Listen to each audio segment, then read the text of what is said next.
Greetings all, and welcome to the Week 6 Zoom class recording for our online college writing class. Again, remember, this is a recording this week. We will not have a synchronous class because of President's Day.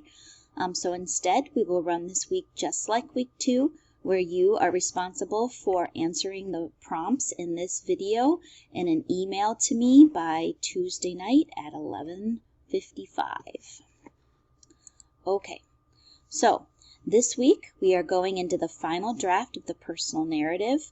Your final draft of your personal narrative is due on Tuesday, so it will be hugely important that if you need help, specific help on your paper, that you come to office hours on Tuesday morning. It will also be really important that you complete this assignment early so that if you have questions or comments about your personal narrative that you'd like to ask through this assignment, that you do it in enough time that I can help you. So again, plan to do this assignment early, ask for the help that you need, and or come to office hours Tuesday morning so that I can help you, because the due date for this assignment is Tuesday night by 11:30, and so you have to have it done. Make sure you've had you run it through some kind of grammar check.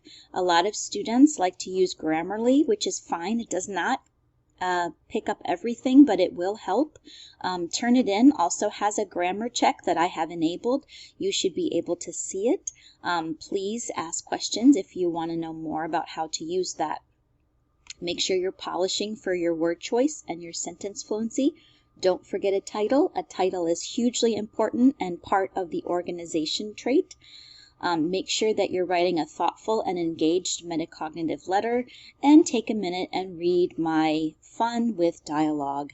Make sure you check your dialogue punctuation. Make sure that all of those silly, very repetitive errors are cleaned up and fixed. Yeah, okay, I'll give you a second to read that.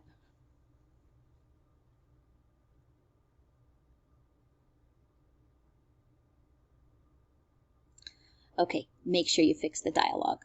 All right, and I will look forward to the final draft of your personal narrative turned in on Tuesday.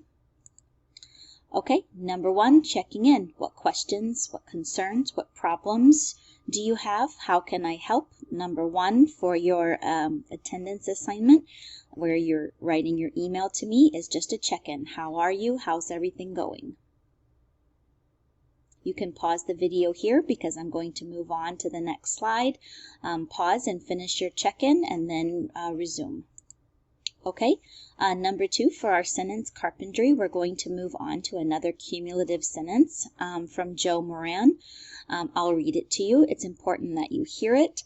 This is number 2. You're responding to what you think about the sentence. What do you notice? Subject, verb. How is it put together? What do you notice about the clauses? And what can you learn from him about writing these cumulative sentences? Sentences that add on and clarify as the writer goes. So here is your sentence. The London Underground marks the hardest of borders between tourist and native. The tourist, fumbling for change, squinting at the ticket machine and trying to work out which zone he is in, then flinching at the barrier as if unsure it will open for him, while the native absently places her card on the reader and walks straight through in one balletic action, knowing the exact moment it will open without even breaking her stride, and then gauging the spot on the platform at which the doors open and answering the beeping sound that announces the closing of the doors by instinctively contorting her body to fit inside the carriage, pulled along by habit and the momentum of other moving bodies, as at home in her habitat as a swift on the wing. All right, pause your presentation here and answer the questions. What do you think? What do you notice? What are you learning? Okay, time to play. I thought it would be helpful for you to see my example. One of the things that I noticed about Joe's sentence is that he's comparing two opposite things. So I picked Normandale students, new and returning, to compare. So I used his structure to play, and here's what I drafted. All right. Normandale marks the hardest of borders between new and returning students. The freshmen fumbling with their phone in an attempt to find their ID, begging for directions to the textbook depot, then getting lost as they work their way back to find their car, while the returning student arrives in the parking lot early to get a spot out front, waits for their class in their warm car with their favorite music blaring, knowing exactly how long it will take to walk from lot 1 to the 3rd floor of college services, and then saunters through the back door and up the hidden college services stairway, squeezing into their English class just as the clock strikes 8 a.m., as confident in their place as the last piece of a large puzzle. Okay, again, notice the way that I use Joe Moran's structure to inspire my own comparison, because you're going to do it next. All right, time to play. Here is the original sentence by Joe Moran. You're going to pick two contrasting peoples. So I gave you some ideas here, but you can certainly use whatever you want. It doesn't matter to me as long as they are contrasting groups of people in the same situation. Try to copy the style that Joe Moran used or that I used in a sentence of your own. Number 3 that you're submitting here is your chance to play. So pause the presentation here and write your sentence.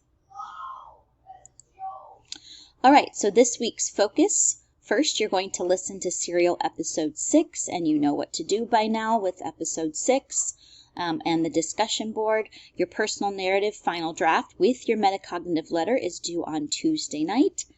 Then you're going to move on to the rhetorical analysis with Peter Keen's essay, and then we're going to go ahead and start our next unit, which is the rhetorical mode justice paper. So it will be important for you to work through that folder and learn what I'm getting you into for the next 8 weeks.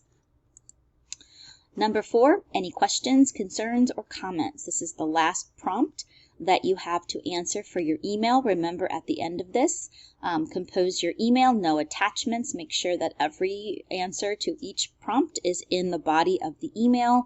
And I look forward to reading and responding to your emails on Wednesday. Again, if you need help on your narrative, I hope to see you in office hours Tuesday morning. Have a wonderful weekend, and I'll see you next week in Zoom.